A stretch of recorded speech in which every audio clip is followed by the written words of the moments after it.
Bonjour. Aujourd'hui, on considère extrêmement important, mon collègue Sylvain Roy, député de Bonaventure, et moi-même, de faire le point sur l'état du dossier du rail gaspésien. Un dossier extrêmement important. La région de la Gaspésie a de plus en plus besoin de mettre à niveau ses moyens de transport et le rail en fait partie.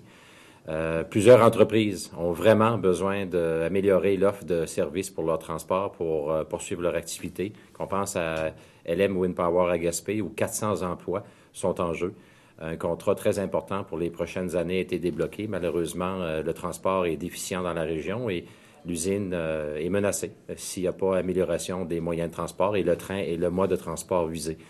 On sait que le dossier a fait couler beaucoup d'encre l'automne dernier notamment. Il y a eu une prise de position unanime de la part de tous les intervenants municipaux, les intervenants économiques, ainsi que les industries, à l'effet que le rail pour le transport des marchandises entre Matapédia et Gaspé était un outil essentiel, non seulement pour assurer le développement de la région, mais aussi pour assurer la continuité des entreprises comme qui œuvrent notamment dans le domaine de l'éolien. On peut penser aussi à la cimenterie de Port-Daniel et plusieurs autres dossiers qui, pour le moment, ne veulent pas être dévoilés publics au niveau des promoteurs. Donc, le gouvernement a été interpellé l'automne dernier. En novembre, en Chambre, nous avons eu une motion unanime de l'Assemblée nationale de tous les partis qui reconnaissaient l'importance de remettre en opération le chemin de fer. Mais depuis ce temps, c'est silence radio. On sait que le gouvernement avait apparemment un projet d'investissement pour le rail gaspésien. Mais disons que le scénario retenu par le gouvernement n'était pas le même que celui retenu par les intervenants municipaux et économiques de la région. Donc, le gouvernement a dû refaire ses devoirs. Mais il y a plus de 3 mois d'écoulés depuis ce temps-là. Et le développement de la région dépend grandement, je dirais, de l'action du gouvernement. Donc, on demande au gouvernement du Québec, notamment au ministre des Transports, ainsi qu'au ministre responsable de la région Gaspésie-les-Îles, Sébastien Proulx, de s'assurer que le Conseil des ministres débloque dans les meilleurs délais les fonds requis pour remettre en opération, notamment, minimalement, le chemin de fer au niveau du transport des marchandises entre Matapédia et Gaspé et également ne pas oublier l'importance du transport des passagers qui devra, dans une prochaine phase, si ce n'est pas immédiatement, aussi être mis de l'avant. Donc, c'est le message qu'on avait à transmettre aujourd'hui. L'importance et l'urgence que le gouvernement, propriétaire du chemin de fer depuis près de 2 ans et qui n'a pas investi dans son rail, prenne au sérieux le cri du cœur qui a été lancé par les industriels, le monde municipal ainsi que les intervenants économiques, notamment de la région Gaspésie-les-Îles.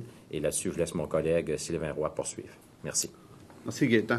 Écoutez, en complément d'information, peut-être de rappeler que le gouvernement du Québec a abandonné d'une certaine manière la filière éolienne. Et on a dit aux entreprises, écoutez, développez-vous des marchés extérieurs. Et ils ont fait leur devoir. Comme mon collègue le disait, l'entreprise de Gaspé a trouvé des marchés extérieurs, mais avec à peu près pas de moyens de transport, si ce n'est que par la route, avec toutes les problématiques que ça peut amener d'utiliser la 132. Donc, de permettre au rail de se rendre à Gaspé, c'est d'une cohérence qui n'est pas à démontrer, là. Les entreprises le nécessitent. Et pour amener ça dans un contexte un peu plus global, on a beaucoup de projets de transport actuellement au Québec. On a le REM à Montréal. Puis là, je ne parlerai pas des enjeux, mais ce qu'on peut dire, c'est que c'est un projet qui va coûter entre 6 et 7 milliards. Nous, on a besoin de 1 de ce budget-là pour mettre en opération le rail en Gaspésie. Fait qu'on ne demande pas la Lune. Tout ce qu'on demande, c'est qu'en 2017, on ait un moyen de transport efficace, fiable, sécuritaire pour le développement économique de notre région.